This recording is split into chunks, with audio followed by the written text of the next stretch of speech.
আমরা যখন অন্যের দোষ ধরি খুব সুন্দরভাবে অনুবীক্ষণ যন্ত্র দিয়ে দেখে দেখে তাদের দোষগুলো ধরার চেষ্টা করি, কিন্তু আমার ভুলগুলো যখন অন্যরা ধরিয়ে দিতে আসে তখনই হয় সবচেয়ে বড় সমস্যা একটাই, আমি অন্যের দোষ ধরে বেড়াবো কিন্তু আমার দোষ কেউ ধরতে পারবে না। হ্যালো এভরিওয়ান, আসসালামু আলাইকুম, কেমন আছেন সবাই? রোজি ফ্যামিলি ব্লগ থেকে নতুন আরেকটি ভিডিও নিয়ে চলে এলাম। ভিডিওটি শেষ পর্যন্ত দেখার অনুরোধ রইল। ভিডিওটি দেখার আগে অবশ্যই একটি লাইক দিয়ে ভিডিওটি দেখা শুরু করবেন। রান্না করতে চলে আসলাম। আজকে রান্না করব চীনা হাঁসের মাংস। চীনা হাঁসের মাংসটা আমি হাতে মাখিয়ে রেখে দেব প্রায় 1-1.5 ঘন্টার মতো। এটা আমি নারকেলের দুধ দিয়ে রান্না করব। আর আমি হাঁসের মাংস হোক, পটল হোক, কচুরলতি হোক, মানকচু হোক, যাই হোক না কেন নারকেলের দুধ ছাড়া আমি আসলে কল্পনাই করতে পারি না। আর হাঁসের মাংস তো মোটেই না, হাঁসের থেকে একটা বাজে গন্ধ আসে, যেটা যতই কষাই না কেন আমার কাছে মনে হয় নারকেলের দুধ না দিলে এটা গন্ধটা যেন থেকেই যায়। আমি আসলে জানি না, অনেকে অনেকভাবে রান্না করে, কিন্তু হাঁসের মাংস আমি নারকেলের দুধ ছাড়া রান্না করতে পারি না। তবে নারকেলের দুধ দেওয়ার আগে হাঁসের মাংসটা আমি সকল মশলা দিয়ে, শুধু এলাচ দারচিনি বাদে আর সবকিছু দিয়ে আমি এই হাঁসের মাংসটা মাখিয়ে রেখে দেবো 1-1.5 ঘন্টার জন্য।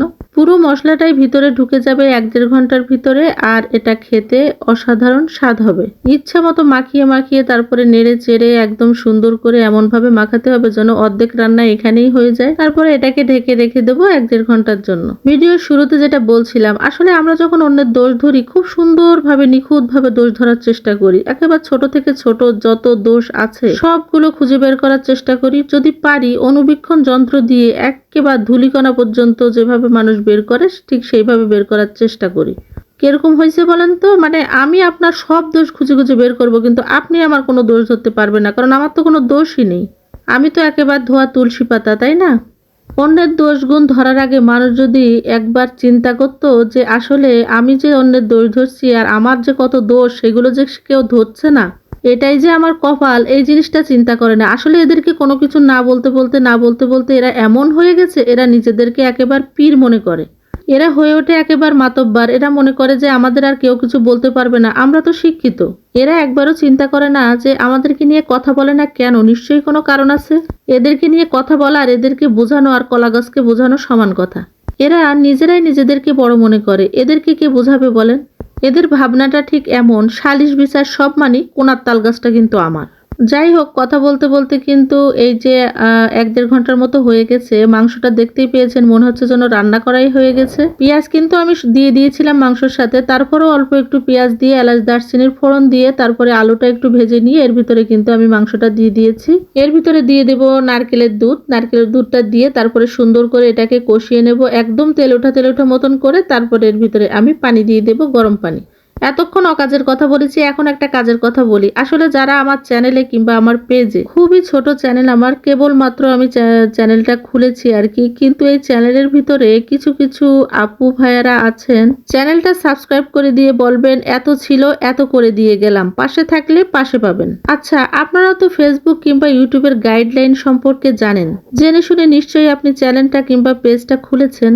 তাহলে কেন এসব বলে আপনার নিজেরও ক্ষতি করছেন, আমারও ক্ষতি করছেন? আমি আসলে বুঝে আসে না আমার। তারপরে যখন আমি ওই কমেন্টের কোনো অ্যান্সারই দেই না, তখন ঠিকই আমার ফলোটা তুলে নেবে এবং চ্যানেলে সাবস্ক্রাইব করেছিল সেটাও আনসাবস্ক্রাইব করে দিবে। যারা এমনটা করছেন তাতে কিন্তু ক্ষতিটা আপনারই বেশি, কারণ আপনার মতো ফলোয়ার কিংবা আপনার মতো সাবস্ক্রাইবার দিয়ে আমার কিন্তু কোনো লাভ নেই। এরকম ফলোয়ার এরকম সাবস্ক্রাইবার থাকার চেয়ে না থাকাই ভালো, এটা আমি মনে করি। কারণ সাবস্ক্রাইব করার পরই যখন দেখে যে আমি কমেন্টের কোনো উত্তর দিচ্ছি না কিংবা তার ভিডিওতে যে তার ভিডিও দেখছি না কিংবা সাবস্ক্রাইব করছি না, সঙ্গে সঙ্গে সাবস্ক্রাইবটা তুলে নিচ্ছে, আনসাবস্ক্রাইব করে দিচ্ছে। আমার কথা হলো, চ্যানেল যখন একটা খুলেছি গাইডলাইন মেনেই কাজ করতে হবে, তিল তিল করে এগোই, তারপরে ইনশাল্লাহ যাতে ভালো কোনো কিছু হয় এই আশা নিয়েই তো চ্যানেলটা খুলেছি। যাই হোক, যারা এমনটা করেন প্লিজ দয়া করে এমনটা করবেন না, এতে আপনারও ক্ষতি আমারও ক্ষতি। এখন থেকেই আপনারা এটা করা বন্ধ করে দেন, দেখবেন যে চ্যানেলটা আস্তে আস্তে গ্রো করবে, পেজটাও আস্তে আস্তে গ্রো করবে।